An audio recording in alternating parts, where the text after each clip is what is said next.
Oi, gente, tudo bem com vocês? A Aine aqui, faz tempo que eu não apareço, né? Mas eu queria fazer esse conto todo. Eu não vou ficar explicando por que eu dei uma sumida, eu acho que isso não vem ao caso. Eu andei tendo uns desafios pessoais, minha filha chegou. Quem acompanha meu Instagram sabe que agora eu sou mãe de uma bebê de 1 ano e 3 meses, então isso está me mantendo muito ocupada, mais trabalho, mais um monte de coisa. Mas ontem à noite eu fui assistir a premiere de As Marvels, a convite da Disney. Finalmente, depois de 4 anos, voltaram a me convidar para alguns eventos, né? Quando veio a pandemia, teve uma pausa geral, foi a época que eu fiz a minha transição, e depois disso é como se não existisse mais. Meus amigos voltaram todos a ser chamados e eu não, né? Para vocês entenderem aí no contexto como que funciona um pouco uma transfobia institucional, uma transfobia estrutural que tem no nosso planeta. Enfim, não é só no Brasil, tá? Mas enfim, vamos falar do que interessa, vamos falar de As Marvels. Esse comecinho eu sempre dou um tempo pra você entender. Eu vou contar o filme inteiro daquilo que eu lembro, com algumas impressões pessoais do que eu achei. E eu sempre dou um tempo pra você se arrepender. Tipo assim, eu tô começando a falar agora um trecho sem spoilers, tá? Então assim, uma das primeiras coisas que eu acho que é interessante a gente pensar em As Marvels é roteiro genérico. O roteiro é bem preguiçoso, cheio de buraco, um monte de coisa sem explicar e que precisa explicar, porque tem coisa que não precisa explicar, né? Mas tem coisa que precisa explicar, e eu acho que faltou algumas explicações, né? A atuação das meninas está incrível. Esse barulhinho tec-tec que você está ouvindo é que o coelho está aqui no meu escritório, tá? O Jean-Luc Picard, meu coelho chama Jean-Luc Picard e ele está bebendo água. Eu vou tentar fazer ele parar, só um segundo. Então assim, eu senti falta de um roteiro coeso. Eu acho que um filme de herói, ele não precisa só ter cena de luta, ter gráficos legais, ter heroínas e heróis bacanas. Eu acho que um filme precisa ter um bom roteiro, independente do estilo dele. Isso é uma das coisas mais importantes. Eu acho que um filme é um roteiro. É uma história que precisa ser contada. E essa coisa de você só ficar vendo lutas muito bem feitas, tá? As lutas são muito bem coreografadas. Cara, é filme da Marvel, não tem erro nessa parte, sabe? Efeitos especiais incríveis, computação gráfica, cara, os cenários, é um filme pra ver no cinema. Lembra muito Star Wars, essa coisa de eles irem em vários planetas, cada planeta com uma história, um estilo, uma coisa diferente. Isso é muito bacana. Então, assim, o filme tem muitas coisas legais, mas são coisas legais que num roteiro ruim, às vezes te tira do filme, sabe? Então eu acho que eu prefiro um filme sem muitas coisas legais assim pra caramba, mas com uma boa história, um bom roteiro, do que um filme que nem esse, sabe? Que eu achei preguiçoso. Eu achei bem preguiçoso. A diretora, a Nia da Costa, ela fez alguns filmes legais até antes desse, né? Mas esse eu acho que faltou algumas coisas, sabe? Mas em termos de roteiro. E ela também é roteirista. Mas vamos começar então a contar todo o filme, o conto tudo. Tá de volta, não sei se isso vai ser uma volta minha ao canal, tá? Ou se vai ser só um filme que a gente vai conversar, tá bom? Eu tô olhando um roteirinho que eu fiz aqui. Gente, o filme começa como todo filme espacial. Um planeta, umas naves, e aí de repente, Dar-Benn, que é uma Kree, tá? Que tem muita raiva da Carol, né? Eu vou explicar o porquê durante esse conto todo. E ela ela descobre um bracelete igual aquele da Kamala. Ela tava lá no espaço, num lugar escondido e coisa e tal, não tem explicação do porquê que tá ali, ninguém sabe o que tá acontecendo, mas ela pega esse bracelete e fala assim, ué, cadê o outro? Né? E aí corta a cena pra Kamala lá na cama dela, aquele quarto dela que a gente viu na série. Aliás, quem não viu a série precisa assistir pra entender melhor esse filme. Isso também é um outro problema que eu acho, né? Você é obrigado a ter que assistir tudo que veio antes. Aliás, a Marvel já virou isso, né? O MCU virou isso. Você precisa de uma bula, né? Você precisa ter visto bastante coisa da Marvel antes para poder conseguir continuar assistindo. Quem nunca viu nada antes vai entender o filme? Vai com ressalvas, tá? Mas você precisa conhecer os personagens, porque eles não vão ser explicados para você nesse filme. Então, assim, quando aparece a Mônica, quando aparece a Kamala, quando aparece outros personagens, Nick Fury, os Skrulls e coisa e tal, se você não acompanha a Marvel, você não vai entender porcaria nenhuma. Esse é um filme completamente dependente de você entender e já ter visto as outras coisas da Marvel, tá? É uma pena isso, né? Mas o MCU chegou nesse momento. Tá? Não tem jeito, é que nem história em quadrinho. Você vai pegar uma história em quadrinho hoje, tem tanta referência ao que já está sendo feito há 60 anos ali, que se você não acompanhar, você fica perdido, você não sabe o que está acontecendo. Mas HQ é mais fácil de você se adaptar. Aí ela acha esse bracelete, cortou, vai lá pro quarto da Kamala, a Kamala tá lá brincando, tá, fazendo pintura, desenhando, aí eu e a Miss Marvel, aquela coisa adolescente de idolatrar alguém que ela não conhece, idolatrar uma ídola que para ela é a Capitã Marvel. Aí de repente o bracelete dela começa a piscar, começa a acender, e aí ela, aquela cena que apareceu já numa cena pós-créditos, eu acho que, eu não lembro nem de qual filme que foi a cena pós-créditos. Aí ela, puf, desaparece, e ela troca de lugar com a Capitã Marvel. A Capitã Marvel aparece, voa, quebra o quarto dela e tal, e a Kamala foi lá pra onde estava a Capitã Marvel. Aí corta, escreve assim, nesse mesmo dia antes, mostra a Monica Rambeau, o Nick Fury, na estação espacial da Saber, no espaço, em volta da Terra, né, em órbita da Terra. E aí ela tá fazendo uma coisa do lado de fora e aparece um daqueles losangos de transporte, sabe, de salto espacial. E ele começa a ter uma cor estranha, a Mônica vai até lá e ela tem poderes de luz, né? Ela tem os poderes de enxergar a luz, ela manipula a luz. Quando ela chega lá e ela toca naquilo ali, é o mesmo momento que a Carol toca no outro lado, também de uma coisa esquisita de energia que tá lá, e aí começa essa bagunça de troca de lugar. Né? A Carol troca com a Kamala, a Kamala aparece dentro do traje espacial da Mônica, e a Mônica aparece lá onde está a Carol. De repente elas usam os poderes junto de novo, todo mundo troca de novo, e aí a Carol aparece lá no planeta onde ela estava, né? Eles têm um corte, também mostra que quando ela chega nesse lugar, o Nick ligou para ela antes, tá? Falou assim, ó, Carol, perto de onde você tá aí, tá um fenômeno estranho aparecendo aqui, você não quer dar uma olhada? Ela vai lá para dar uma olhada. Quando ela chega lá para dar uma olhada, descobre que tinha ali algo, e aí tem um monte de Krees, e ela luta contra os Krees, e aí começa uma bagunça, porque toda vez que ela usa o poder ao mesmo tempo que a Kamala e ao mesmo tempo que a Mônica, as três trocam de lugar. E aí eles ficam nesse momento, é uma luta muito frenética. Tem um momento que a Kamala tá lá nesse planeta, daí quando transporta tem dois Krees segurando ela, eles aparecem dentro da casa dela e começa uma luta ali dentro, começa a destruir tudo, e a Kamala lutando com os caras, e os pais dela também tentando lutar com os caras. Aliás, tem um momento em que a Carol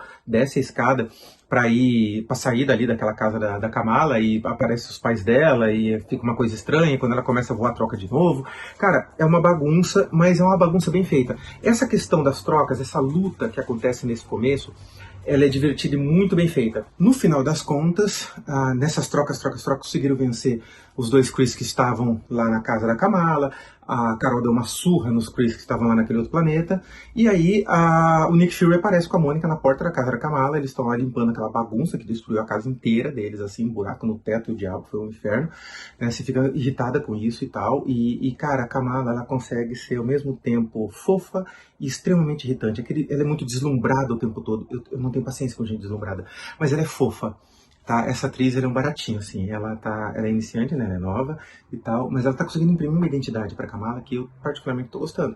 Eu assisti a série toda e tal, a série é também bagunçada, não é muito boa, mas a Kamala se destaca, né, essa atriz ela se destaca, eu esqueci o nominho dela, eu vou lembrar, mas eu coloco aqui embaixo.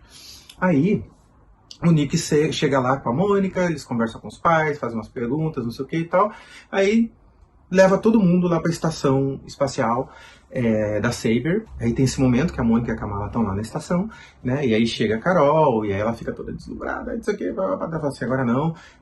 Meu, assim, eu sei que o filme é tão bagunçado que eu tô tendo dificuldade de concatenar aqui pra te contar a história. Aí estão as duas lá na estação, a Carol vai até a Dar-Benn, né? Essa moça Kree que tá sendo a líder suprema no momento. E aí você começa a entender alguns pedacinhos da história. Por quê? Porque quando a Carol apareceu no começo, ela estava usando um dispositivo para trazer as memórias de volta, para tentar lembrar coisas do período em que ela estava sem memória, do tempo que os Krees apagaram a memória dela. Mas ela também se lembra de momentos que não muito bons, e aí você entende que ela chegou lá no planeta dos Krees, e além dela detonar a inteligência suprema internamente, ela também destruiu por fora. E é bacana, porque os fãs de HQ vão ver que eles fizeram realmente aquela imagem da inteligência suprema Kree, aquela cabeça gigante, verde, dentro de um líquido lá, né, de um vasão gigante, coisa e tal. Aí você começa a entender o porquê que a Dar-Benn está querendo trazer, porque a partir do momento que a inteligência suprema morreu, o Império Kree todo caiu. E o Império Kree dominava 25% da galáxia nesse momento. Olha que coisa absurda, assim. Era muito, muito grande o Império. E ali eles começaram a ruir, porque o próprio planeta natal começou a ter problemas. O Sol começou a se apagar, eles perderam a atmosfera, não conseguem respirar e perderam a água. Então a Dar-Benn, a gente entende que ela estava lá nesse planeta que a Carol estava, roubando a atmosfera.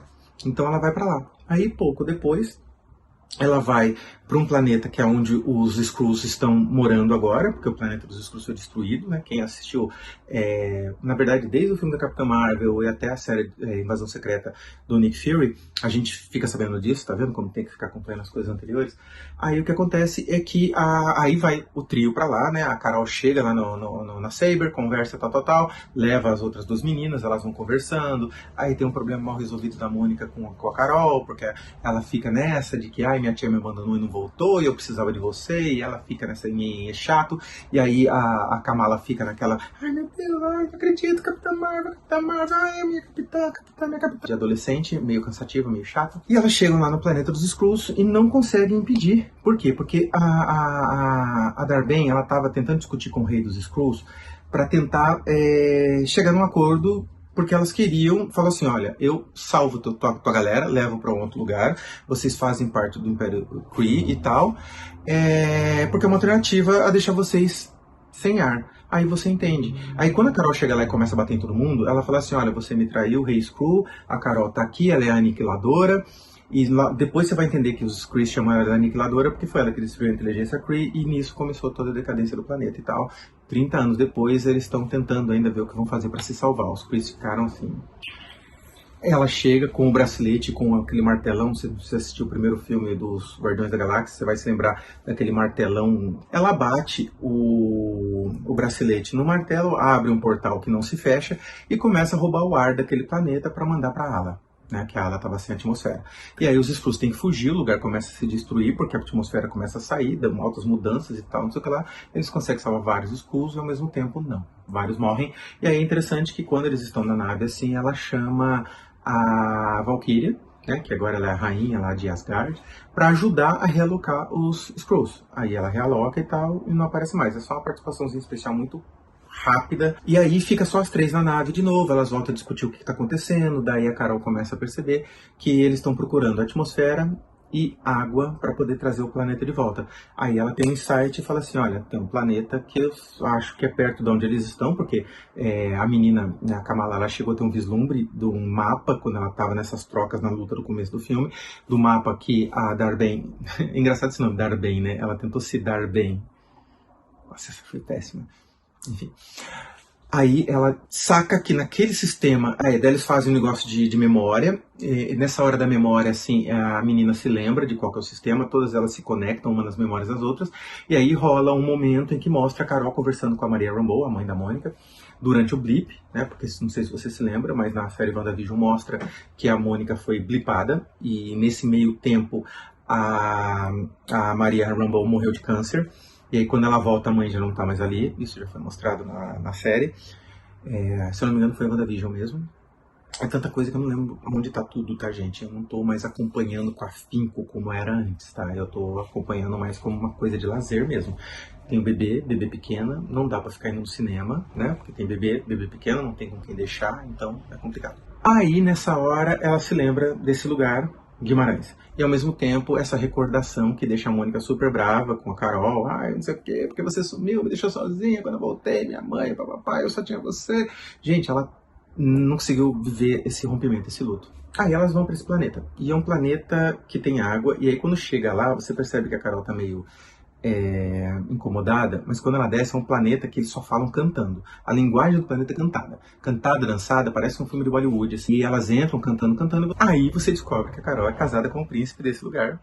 Pois é, eu sei. Não explica o porquê, só fala que foi um casamento por conveniência, para poder ajudar o planeta, sei lá, não entendi muito bem, não fica claro. E aí aparece o príncipe, ela dança com o príncipe e tal, não sei o que, todo mundo cantando, só se fala cantado nesse lugar, mas o príncipe é bilíngue. Ele consegue falar sem cantar.